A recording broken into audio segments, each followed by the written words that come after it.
Good afternoon, everybody. We're here to talk about a really important case. Probably saved a lot of lives because airport deputies did a fantastic job. So I'm going to turn this over to Colonel Masry. He's going to walk you through that, and then we'll take some questions. Thank you, Sheriff. Good afternoon. I'll spell my name.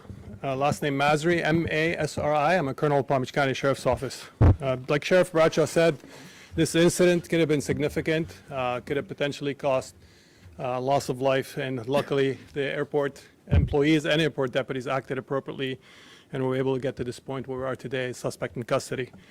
So it started around 3 a.m. The suspect that was identified as Michael Jeffrey Rodriguez with an S at the last name, white male, 12/21/83.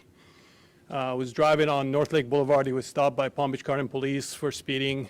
Subsequently, he was let go, and he continued where he drove down south.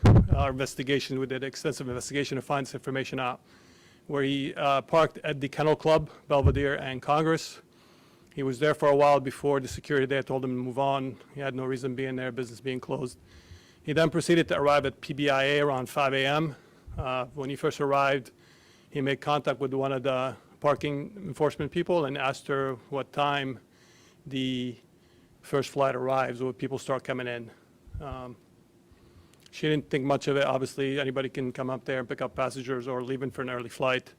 He then drove again and he stopped a couple more times looking around. We believe that he was just casing the place. And shortly after that, he decided to park in a restricted area where it says employees only, which is used for TSA and airport employees only. Signs clearly marked, you cannot park there.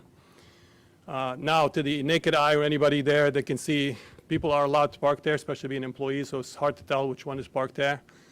But luckily for us, due to the training that the Department of Airport does with their employees, as well as the message that we give, especially if Sheriff, his message, see something, say something. We always say if people would say something, could have stopped it.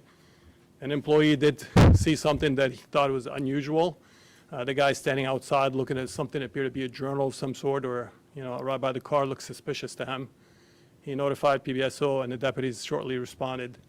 Once they arrived and made contact with him, they quickly established he's agitated. He had the signs of possibly of impairment of some sort, and he wasn't giving any straight answers. They asked him, "What are you doing here?"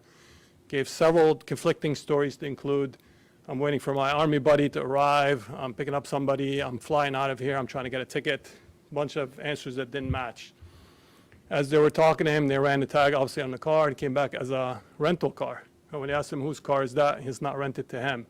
So that kind of raised their level of suspicion of this person, especially when it's a restricted area. It's like, what are you doing here? He can provide an answer as far as entering the restricted area. Shortly after, when asked, "Hey, you mind if I look for the rental agreement in the car?" Because he fumbled through things, can provide him. Was he's looking for in the areas, they noticed several knives already in plain view. Deputy opened the glove compartment to get the rental agreement and noticed a AR-15 magazine fully loaded. As he was looking through and he felt something under his wrist, or his elbow, and he noticed that a hard object covered by a pink blanket. He removed the blanket only to discover a fully loaded with a double magazine AR-15. The AR-15 had a bullet in the chamber, so it's fully loaded, ready to go. That's when they realized they had, this is not, they did a really outstanding job assessing the situation, and they removed him from the vehicle, away from the vehicle, and secured him. Notified our strategic intelligence and a targeted violence unit who came over and assumed the investigation.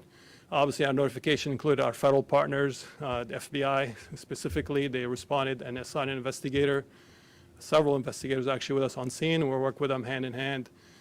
We conducted an interview with the suspect. The Department of Airport was there asking, "What do you need? What can we provide?" They were extremely helpful. And we worked the case with them together with the FBI. We got statements again. He was all over the place, conflicting statements. I think from joking around, I think it's funny to be in a bad mood. He was joyful one minute, and the next minute he was upset. But even though we did an extensive interview, we really couldn't provide anything substantial to the case. Now, back to his information, when we found the AR-15, not only being a restricted area, we found out also that he's 2 times convicted felon with an extensive history to include domestic violence by strangulation, burglary, theft, drugs, dealing stolen property, significant history. After the investigation interview was completed, he was placed under arrest and transported to Palm Beach County Jail. Several concerns we had. One, he had an ex-girlfriend that he shared a child with that had the restraining order against them. We were able to locate her and make contact with her. She was safe and sound, both her and the child. And we conducted a search warrant at his residence, and we recovered some digital evidence that we'll go through and update if we find anything on it later. The firearm that he had on him was stolen, unreported, and we believe that it is stolen. There was a police report on it, and he'll be charged with that additionally once we get that into the system. That should really complete the summary of the events. Again, I want to reiterate what the sheriff said about saving lives. This is not by accident, it's because the message has always been delivered. You know, be vigilant. If you see something that doesn't fit, please say something. We can't act unless somebody tells us something. Just to see a parked car doesn't raise enough suspicion to somebody who doesn't know doesn't belong there. And that's what happened. Thanks. Thank you.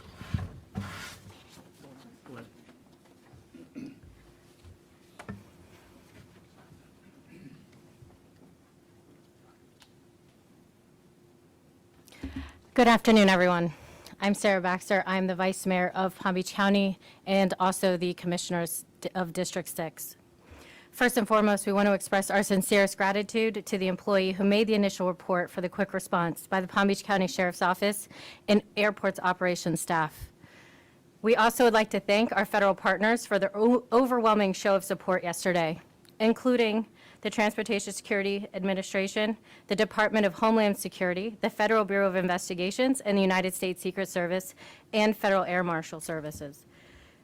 Their response demonstrates the importance of continued training and maintaining strong working relationships with our local and federal partners. Thank you again for this dedication. We want to reassure the traveling public that at no point there was any ongoing threat and that the situation was contained efficiently, thanks to our outstanding teamwork and preparedness. Additionally, I just want to give an extra thanks of gratitude to the Sheriff's Office. Outstanding work by everyone involved, but they have always gone above and beyond to make sure that the residents of Palm Beach County are safe. Thank you, everyone. Thanks. Okay. If your audience doesn't get anything else out of this other than the fact it's important for you to report things that are suspicious, this is a prime example of, you know, in the last 2 months, we've stopped 2 active shooters, the one from Loxahatchee and this guy yesterday. And it's due to people just giving us that one little piece of the puzzle. You know, kudos to this airport employee by looking at it and saying, you know, this isn't right, and then going and telling somebody right away. That made all the difference in the world. You know, we can't do something about something we don't know about.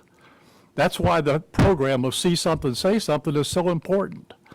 You know, the airport deputies out there are excellent. That's why you got one of the safest, most efficient airports probably in this country. And we take that very seriously about making sure that the traveling public is safe. So, you know, the airport deputies, I can't begin to tell you what a great job they did and how proud we are of them. So this is a prime example of something that was stopped ahead of time that could have been very, very, very bad because he had enough firepower to hurt a lot of people.